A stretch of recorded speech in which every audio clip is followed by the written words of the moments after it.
BTR सुक्तिनि 6.3% थारैनो बियो राजखान्थि भाबै थाबाय थागोन ना मोगथां महरा बेसेबां जागोन? बे बेलायाव जोङो बुंस'नो हाया, नाथाय जोङो जेलानिखि आसाम सरकारा थांनाय 19 जुलाइ खालि आसामनि सोलोंथाइ बिफाननि मन्थ्रि आरो हायार अफिसारफोर बिथाङा मोनसे थांखि आजावनानै 20 अक्ट' खालि बिथाङा आरो मिटिं लिंबावदों। बेवहाय गिबि मन्थ्रि बिथाङा दंमोन आरो लोगोसे 22 अक्ट' खालि बिथांमोना गासै खोथाखौ नायनानै बिथांमोना माने केबिनेट मेम'रेन्डामखौ दिहुननानै नटिफिकेसन होदों आरो बे नटिफिकेसनखौ गासै सिं सा नायफिननो थाखाय बिथांमोनहा गिबि मन्थ्रिनि दैदेननायाव 28 जुलाइ खालि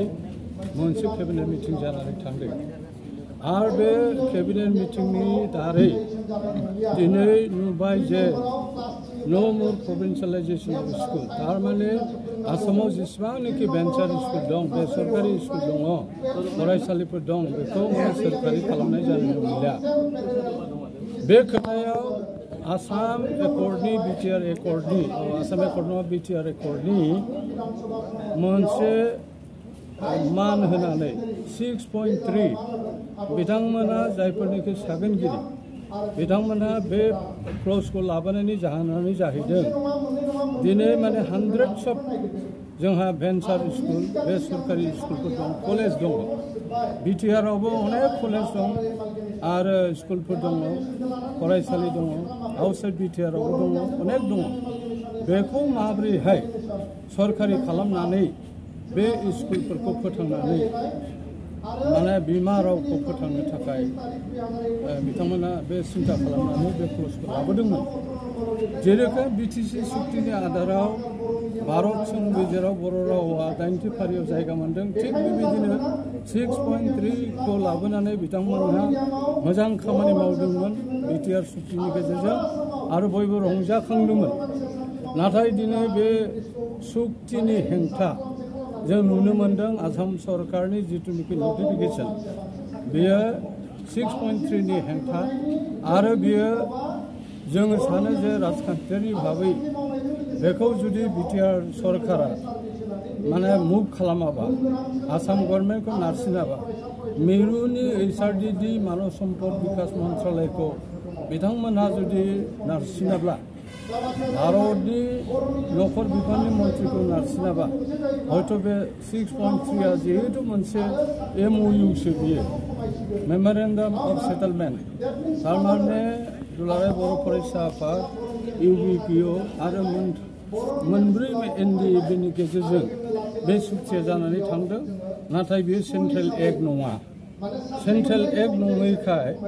स्टेटआ बेखौ एक्टआव लाबोनानै बेखौ बाहायनायनि राहाखौ लानांगौ, खिन्थु दासिमबो बिथांमोना बे एक्टखौ लाबोनानै बिथांमोना बाहायनायनि खुनु मोनसे थांखि नाजावाखै। बरंस बिथांमोना मा खालामदों, RC जैन कमिटि दानानै, एक्सपार्ट मोनसे कमिटि दानानै गासै बे जेंनाखौ सुस्रांनो थाखाय बिथांमोना हाबाफारि लादोंमोन आरो दासिमबो बिटिआर सुक्ति जानाया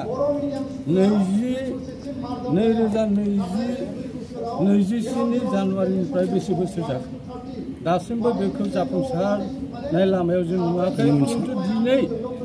मोनसे अलखदावसो जों नुनो मोनबाय। बेनिखायनो बर' थुनलाइ आफादा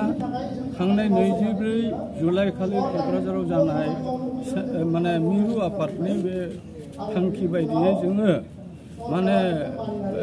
अजद दैखांनो थाखाय आसाम गभर्नमेन्टखौ अजद दैखांनानै बिटिआर सरकारनो जोङो गोसोखां लाइजाम होनो थाखाय थांखि आजावदोंमोन। जों प्रेस कनफारेन्सबो खालामदोंमोन। बेनि उनावहाय जोङो 26 जुलाइ खालि जोङो दुलाराय बर' फरायसा आफाद आरो बर' थुनलाइ आफाद जोङो बड'लेण्ड गेस्ट हाउसआव, गुवाहाटीनि बड'लेण्ड गेस्ट हाउसआव